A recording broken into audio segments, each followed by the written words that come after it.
Hello YouTube, this is my video on how to jailbreak your iPod Touch 2G and iPhone 3G running 4.1 firmware.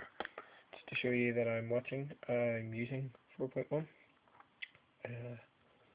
Go to settings. Also check your iPod model if it's MD or MC, which will affect the jailbreak. Go to About. Here version 4.1 and our model MB. Right. If you're an MB model or you've got an iPhone 3G and you're running 4.1, this jailbreak will work for you. As you can see, you're not jailbroken. Don't have Cydia, don't have any things, don't have anything. So you'll need to download two things for this jailbreak. You'll need the Redsn0w and you'll also need the 4.1 firmware. Some people know where it's stored on their computer when they download an iTunes. I'm not sure, so I just downloaded it again from Redsn0w.com. I'll leave a link in the video. You need the iOS 4.1 final version for 3G and iPod Touch 2G, and you also need Redsn0w 0.9.6 Beta 1 for Windows. I've already downloaded them. It won't take that long to download, they're not that big files. So put them on a file in your desktop, name it Jailbreak or something, it doesn't really matter, as long as you know where to find them, and open Redsn0w. Now, the first thing I'll ask you to do is browse firmware. So click browse.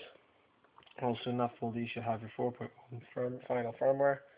So double click that and it'll say processing firmware. It'll ask you, is this an MC model? I'm not sure what effects this has, but you can just Google it. I'm sure there's plenty of people with tech geeks out there that'll know what to do. Mine's not an MC model, so I hit no. I'll say the IPSW is successfully identified. This is what you want. Hit next. I'll say preparing jailbreak. We'll connect the server. It's just downloading all its jailbreak data that's required to jailbreak your iPod. Patching the kernel. And we're ready to go. Now there's a couple of choices that you can have to install on your iPod. Obviously you want to install Cydia, because that's why you're jailbreaking. For boost boot, it shows you all the processes that the iPod or iPhone is running as it turns on. Custom boot logo and custom recovery logo give you the Apple sign as you turn on and turn off. It'll give you custom one of them. Enable multitasking, enable home screen wallpaper. This is what 4.0 did for the iPhone 3GS users and iPhone 4. You can have it on your 2G or 3G.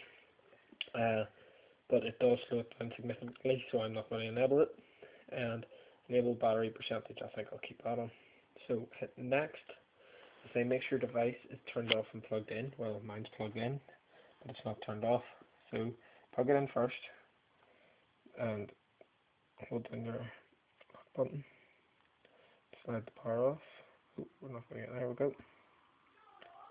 And wait till the screen goes blank, and there we go. We're turned off. Right, this is the difficult part. You have to put your device into DFU mode. I've tried it. I've never had a problem jailbreaking, but it is difficult to put it in DFU mode.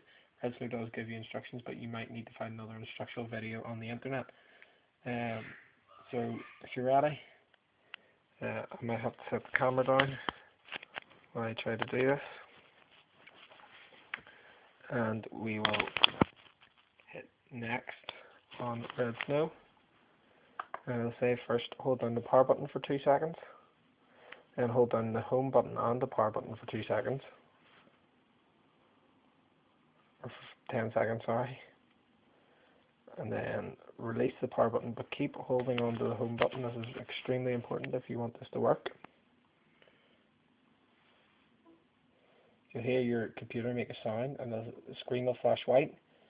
You can let go of the home button now. I'll set it down there, my iPad. Oops. It's waiting for the reboot, and oh, it's now downloading jailbreak data.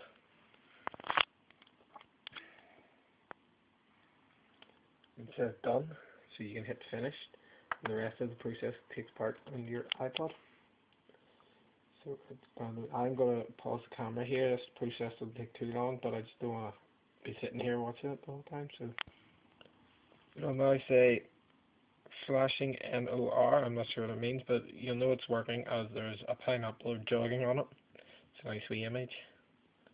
It's just again, that last process took 20-30 seconds, and again this won't take much longer. We'll pause. Just finishing off here, syncing file systems, and it's rebooting now. Let the logo appear. Again, this doesn't take that long, but once you've got this stage, you know it's done, basically. And it shouldn't take much longer.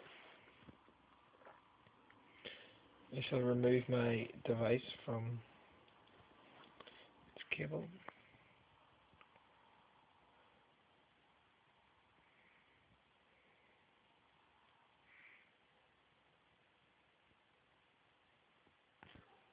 Your device will now be turned on. I'll say enter passcode if you have a passcode on. Scroll across to see the jailbreak has been successful, and there is Cydia. And that's it done, really. Nice and simple process. Not too difficult. Nice. Still runs the same speed. Don't go installing too many themes or anything. Themes will slow it down, but apart from that, it's good. Thank you, YouTube. Rate, comment, subscribe.